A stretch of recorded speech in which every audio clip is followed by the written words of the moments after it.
Friends, आज का ये वीडियो HDFC बैंक के ऊपर रहेगा। दोस्तों, आज हम डिटेल रिसर्च एनालिसिस करेंगे HDFC बैंक के ऊपर।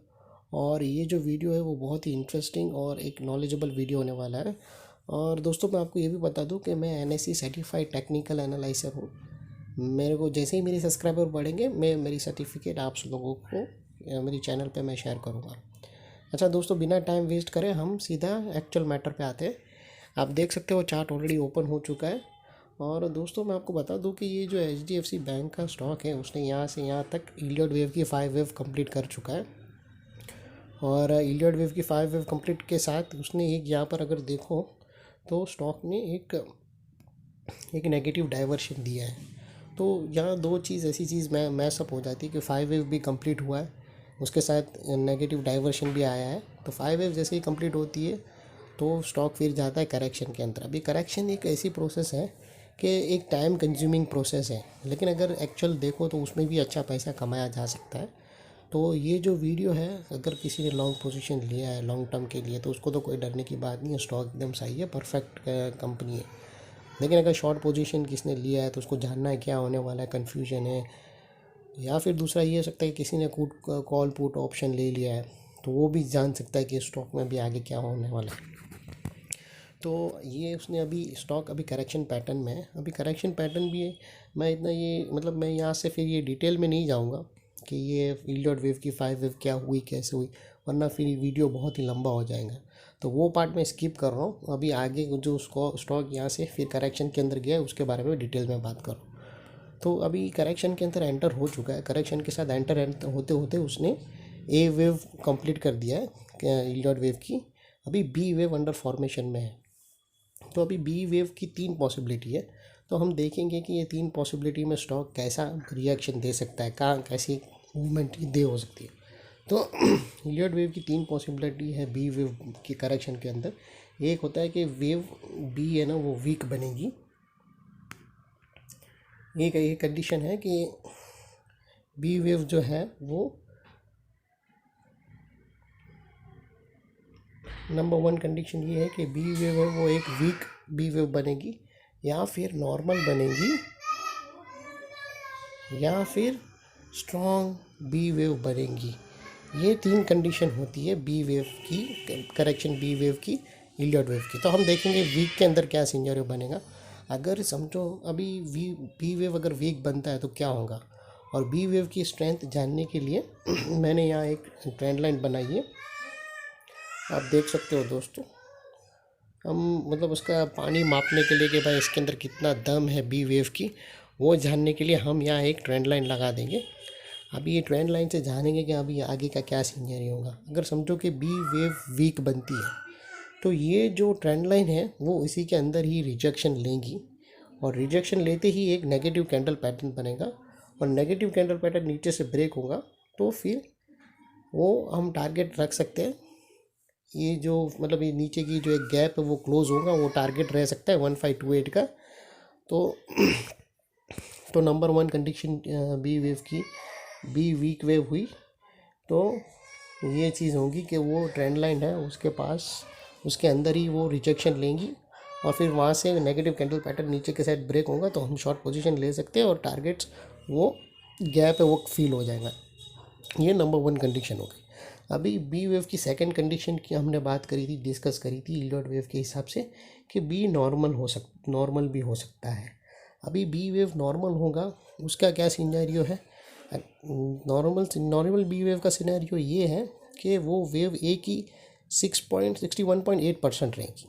तो अभी चलिए हम देखते हैं 61.8% बी वेव का कहाँ हो सकता है।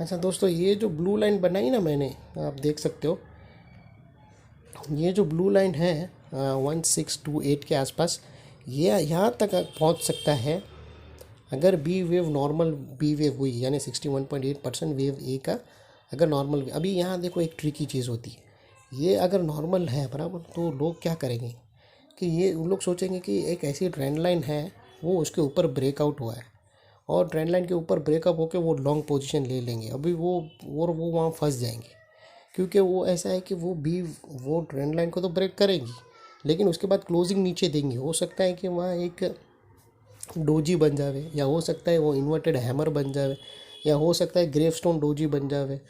फिर उसके बाद नेगेटिव कैंडल पैटर्न नीचे के साइड ब्रेक करे। तो ये बात याद रखना कि ट्रेंड लाइन ब्रेक होते ही पोजीशन लेनी नहीं है। हो सकता है ट्रेंड ऊपर भी क्लोज हो जाए और फिर उसके बाद सेकंड नेगेटिव कैंडल, जैसे बोले तो उसके बाद सेकंड कैंडल बनी बैरिश मारो बोजू को बन के नीचे क्लोज हो गए और फिर सी वेव बन गई। तो ये भी पॉसिबिलिटी है दोस्तों। तो ये हमारी सेकंड कंडीशन थी कि अगर बी वेव नॉर्मल हुई तो वो 61.8% आएगी और वो जो ट्रेंड लाइन है उसके ऊपर या उसके आसपास ही नेगेटिव कैंडल करके नीचे आ जाएंगी। तो ये सेकंड कंडीशन है। और फिर नीचे आई और नेगेटिव कैंडल पैटर्न को नीचे ब्रेक किया ट्रेंड लाइन के, तो हम शॉर्ट पोजीशन ले सकते हैं और टारगेट वही जो नीचे की ग्रीन लाइन मैंने बताया वो गैप फिल करने नीचे आएगा। ये हो गई सेकंड कंडीशन। अभी दोस्तों third condition B wave strong. तो बी वेव स्ट्रॉन्ग के अंदर भी दो कंडीशन है। या अगर बी वेव स्ट्रॉन्ग है तो वो इक्वल टू वेव ए होगी, एग्जैक्टली इक्वल टू ए या उससे थोड़ा स्मॉल। ये condition number one, strong B की वन कंडीशन। अभी सेकंड कंडीशन ये कि वो बी वेव ए के ऊपर चले जाएंगी। अभी इलियट थियरी के हिसाब से बी की कोई लिमिट नहीं है। बी की अगर समझो वो एक्सटेंड हो गई तो उसकी कोई लिमिट नहीं है। वो 1.8% भी जाएगा, 2 भी जाएगा, 2.68 भी जाएगा। तो वो एकदम रेयर केस में होता है, बहुत ही रेयर केस में। और उसके लिए एक्चुअली अगर वो समझो बी एक्सटेंड होती है तो उसकी जो इम्पल्स है उसमें भी एक अलग पैटर्न होता है। तो फिलहाल वो है नहीं, वो बहुत ही रेयर केस में वो मतलब बोलते हैं ना कि 10% होता है, और 10% तो कुछ भी हो सकता है स्टॉक मार्केट में। मोस्टली 90% वो अगर बी के ऊपर गई तो मैक्सिमम 0.5% जाती है, या 0.80% या 1%। उसके बाद फिर नीचे वो घूम जाएंगी। तो अगर और उसमें देखो अभी यहाँ कैसा चीज़ होती है कि अभी समझो कि मैं आपको और मतलब चार्ट में ही अच्छी तरह से बताता हूँ कि ये जो है, ये जो लाल कैंडल है वो वेव ए है बराबर। अभी यहाँ ये वेव बी फॉर्मेशन में है। समझो कि ये वेव बी बनी यहाँ से यहाँ तक, अगर यही इसी के आसपास ही बनाई उसने ए वेव के आसपास, तो बहुत ही सही रहेगा। और वहाँ से फिर क्या बनेगा वो हम आगे ही, मतलब it will be too early to guess from now. तो अगर उसके आसपास जाके रेजिस्टेंस ली या एग्जैक्टली वही लेवल पे जाके रेजिस्टेंस ली, फिर जाके नेगेटिव कैंडल पैटर्न बना, तो वो बात अलग है। लेकिन दूसरी चीज़ वो बहुत ही रेयर होता है, लेकिन दूसरी चीज़ क्या था मालूम, कि वो यहाँ से ऊपर गया और वो ट्रेंड लाइन को तोड़ के ऊपर जाएगा। ए वेव जो है ना, ये वाली ए वेव, वो ए वेव को ऊपर जाके बुला। अभी यहाँ क्या होगा मालूम, लोग क्या सोचेंगे कि भाई यहाँ पर उन लोग ऐसा सोचेंगे कि ये ब्रेकआउट आया, ये मीडिया में भी आएगा, ये ब्रेकआउट आया, ये एरिया के ऊपर ब्रेकआउट आया, उन लोग ये सोचेंगे। लेकिन वो बेचारे लोग को पता नहीं कि ये एक ऐसी वेव बी वेव कि वो एक्चुअल ब्रेकआउट नहीं। और यहाँ पर क्या होगा मालूम, यहाँ पहुँचेगा तो एक शॉर्ट पोजीशन होगी जो ए वेव पे जिन्होंने लिया होगा। तो ये जैसे ही ऊपर जाएगा तो जो ये जो शॉर्ट पोजीशन जिसने ए पे लिया है ना, उन लोग के स्टॉप लॉस ट्रिगर होंगे बराबर। फिर वहाँ नई बाइंग पोजीशन होंगी, क्योंकि उन लोग सोचेंगे कि एक नया हाई मारा और एक नई पैटर्न ब्रेकआउट हुई। तो उसके फिर क्या होगा, ये जो उसके बाद है ना, ये जो तो यहाँ पर शॉर्ट वाले लोग का पहले जो ए पे जो शॉर्ट लिया उन लोग का स्टॉप लॉस ये निकल लेगा। फिर यहाँ से बाइंग फटाफटी चालू हो जाएंगी स्टॉक के अंदर। वही चीज़ रहती है जो स्टॉक को और थोड़ा ए बी को और थोड़ा स्ट्रांग बना देती है और वो और ऊपर चले जाती है। तो ऊपर जाने के बाद क्या होता है, सब लोग खुश हो जाते हैं कि अरे यार ऊपर ब्रेकआउट हुआ, उन लोग ने नई बाइंग पोजीशन डाल दी। लेकिन क्या होगा, फिर वो वहाँ पे ख़त्म होंगी इलियट वेव की बी वेव, और उसके बाद वो नीचे आएगा। जैसे ये ट्रेंड लाइन के नीचे आएगा तो जो बाई किया है उन लोग के स्टॉप लॉस खा लेगा। यानी अगर तुम आप देखो, यहाँ दोनों के हौसले वो तोड़ेगा। पहले बायर्स लोग के हौसले तोड़ेगा, पहले सेलर्स के हौसले तोड़ेगा ऊपर जाके, फिर वहाँ से नीचे आके बायर्स लोग के हौसले तोड़ेगा। फिर यहाँ आता है इंटेलिजेंट इन्वेस्टर, जिसको पता रहता है कि बी वेव ख़त्म हुई और यहाँ से फिर एक सी वेव स्टार्ट होंगी। तो ये जो आगे की जो सी वेव है उसको हम डिटेल रिसर्च में आगे जानेंगे। तो मेरा बोलने का मतलब ये है कि जो थर्ड वेव पॉसिबिलिटी है,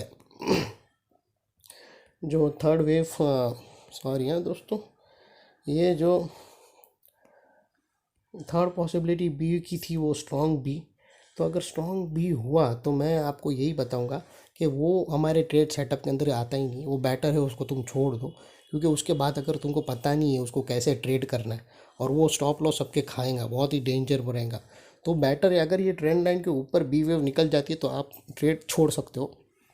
ट्रेंड अगर बी के दो केस बनते हैं, या बी वीक या बी नॉर्मल है ट्रेंड लाइन के अंदर, तो आप पोजीशन ले सकते हो शॉर्ट की, यहाँ से फिर यूँ नीचे स्टॉक आएगा बराबर ट्रेंड लाइन के अंदर या ट्रेंड लाइन के थोड़े ऊपर जाके। लेकिन अगर और ऊपर जाके स्ट्रांग भी होता है तो बेटर है उसको चेज मत करना ट्रेड को।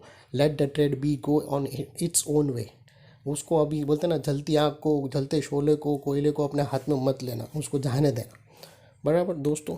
तो ये मेरी आज की HDFC बैंक की ये रिसर्च थी, और मेरी कोई भी बाइंग की सेलिंग की नहीं है, मेरी एक नॉलेज देने की ही, एक ये एजुकेशन के लिए ही मेरी चैनल है।